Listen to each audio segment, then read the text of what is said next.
नमस्कार, स्वागत है आप सभी का अपडेट इंडिया में। मैं आपके साथ प्रिया बंसल। पिछली सरकार में एक मंत्री थे, काफी सुर्खियों में बने रहते थे। नाम है उनका महेश जोशी। जी हां, वही महेश जोशी जो कांग्रेस सरकार में पीएचईडी मंत्री थे, यानी कि जलदाय विभाग उनके अंदर था। साथ ही आपको बता दें कि अब जो है कहीं ना कहीं उन्हें जमानत मिल गई है। अब आप सोचेंगे कि जमानत किस बात की। आपको बता दें कि लंबे समय से मंत्री महेश जोशी जो थे वो जेल के अंदर बंद थे। मामला था जेजेएम का। जेजेएम यानी कि जल जीवन मिशन घोटाला। आइए सबसे पहले तो आपको पूरे मामले से रूबरू करते हैं कि आखिर जेजेएम मामला क्यों है और क्या है। जेजेएम मामला आपको याद होगा, जब विधानसभा के चुनाव चल रहे थे 2023 में, तब भी कई बार सुर्खियों में आया था। इसमें गजेंद्र सिंह शेखावत का नाम भी शामिल था, अशोक गहलोत का नाम भी शामिल था। अशोक गहलोत के जो ओएसडी थे उस दौरान उनका नाम भी शामिल था। और साथ में सबसे बड़े जो नाम संलिप्तताओं में देखने को मिले थे वो थे महेश जोशी। सबसे पहले तो आपको बताती हूँ, ये जो मामला था वो उजागर हुआ 7 अगस्त 2023 को। आपको बता दें कि 7 अगस्त 2023 को एसीबी ने पीएचईडी जो इंजीनियर थे माया लाल सैनी और प्रदीप के साथ जो भी ठेकेदार थे उनकी कंपनी का सुपरविजन किया। सुपरविजन में क्या कुछ घोटाले सामने आए, जो भी संलिप्तताएं सामने आई, उसमें लोगों को गिरफ्तार किया गया। इसके बाद एसीपी ने उनके पास से करीबन 3 लाख रुपए जो है रिश्वत राशि के जब्त किए थे, यानी कि कैश में जो पैसा उनको मिला था वो जब्त कर लिए गए थे। इसके बाद बहरोड से जयपुर के होटलों में जो है पोलो विक्ट्री पहुंचे थे, जिसके बाद चोमू पुलिया के पास उन्हें घेर लिया गया था, यानी कि एक तरीके से उनके ऊपर दबिश दी गई थी।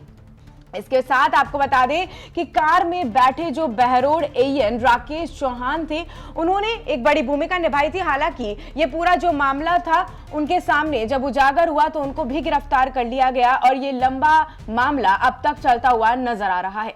हालांकि जो जल जीवन मिशन है उसमें 5 सबसे ज्यादा बड़े पॉइंट लगातार सामने आते रहे हैं, क्योंकि जल जीवन मिशन सिर्फ और सिर्फ राजस्थान का एक ऐसा घोटाला नहीं था जिसने कई लोगों को, या फिर हम कह सकते हैं कई बड़ी हस्तियों को अपने अंदर ले लिया था, बल्कि ये जो पूरा मामला था, ये जो पूरा घोटाला था, वो करीबन 900 करोड़ रुपए का मामला था। और इसके अंदर काफी सारी जो चीजें हैं वो सामने आई थी। पहले पॉइंट से हम शुरुआत करते हैं।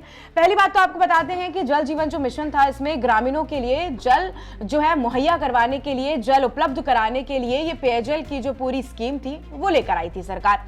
उसके बाद सरकार ने कहा था कि केंद्र सरकार इसमें पैसा जो है 50% देगी और जो राज्य सरकार है वो 50% देगी।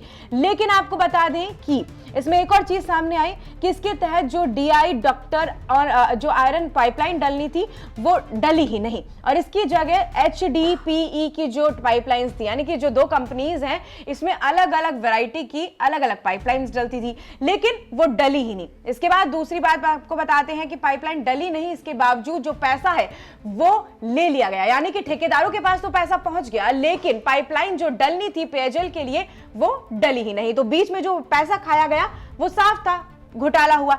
उसके बाद तीसरी आपको एक बात बताते हैं कि आज भी अगर हम बात करें तो कई जगहों पर लंबे लंबे किलोमीटर तक अभी तक भी पानी की जो समस्या है वो बनी हुई है, क्योंकि राजस्थान है, यहाँ पे राजस्थान में आधी से ज्यादा जो जगह है वो रेगिस्तान से जुड़ी हुई है और रेगिस्तान में पानी की कमी साफ तौर पर देखने को मिलती है। और जब वहां पर पाइपलाइन अभी तक बिछी भी नहीं है, और लेकिन ठेकेदारों के पास वो पैसा पहुंच चुका है। चौथी बड़ी बात आती है इसमें कि ठेकेदार जो थे पदम चंद जैन, जो कि हरियाणा से थे, उन्होंने जो पाइपलाइन थी कंपनी की तरफ से ली, पर उसके पास पहुंची और उसके पास जो सामान था वो कभी भी लोगों के पास पहुंचा ही नहीं, यानी कि धरातल पर काम हुआ ही नहीं। और जो करोड़ों की पाइपलाइन थी वो कब, कहां, कैसे, कहां चली गई, किसी को आज तक नहीं पता।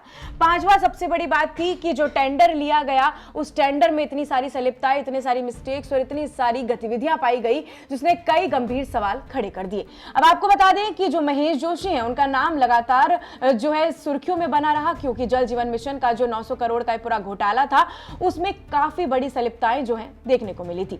इसी के बाद आपको बता दें क्योंकि उस समय वो जलदाय विभाग देख रहे थे तो टेंडर उनके हाथों के सामने से ही पास हुआ था, तो कहीं ना कहीं साफ तौर पर यह क्लियर हो चुका था कि जो चीजें हैं वो उनकी तरफ से ही देखने मिली है। हालांकि ये बात बिल्कुल सही है कि ट्रायल लगातार जारी है, अभी तक ये कंफर्म नहीं हो पाया है कि जो महेश जोशी हैं उन्होंने ही ये पूरा का पूरा जो मामला है वो करवाया था। हालांकि ट्रायल लगातार देखने को मिल रहे हैं। ईडी ने अभी तक ये सुनिश्चित नहीं किया है, या कह सकते हैं ईडी ने अभी ये साफ नहीं किया है कि महेश जोशी की जो संलिप्तताएं हैं वो साफ देखने को मिली थी। हालांकि आपको बता दें कि 7 महीने पहले जो है महेश जोशी के ऊपर दुखों का पहाड़ जो है वो टूट गया था, क्योंकि उस दौरान उन्होंने अपनी धर्मपत्नी को खो दिया था, उनका निधन हो गया था। उस दौरान भी कई बड़े मंत्री वहां पर पहुंचे थे। अंतरिम जमानत जो है महेश जोशी को मिली थी, जिस दौरान सचिन पायलट, अशोक गहलोत, गोविंद सिंह डोटासरा और जो सुखजिंदर सिंह रंधावा हैं वो भी वहां पर पहुंचे थे। कई मंत्रीगण वहां पर पहुंचे, मुलाकात हुई, क्योंकि उस दौरान जो है विधानसभा चुनाव का समय भी चल रहा था।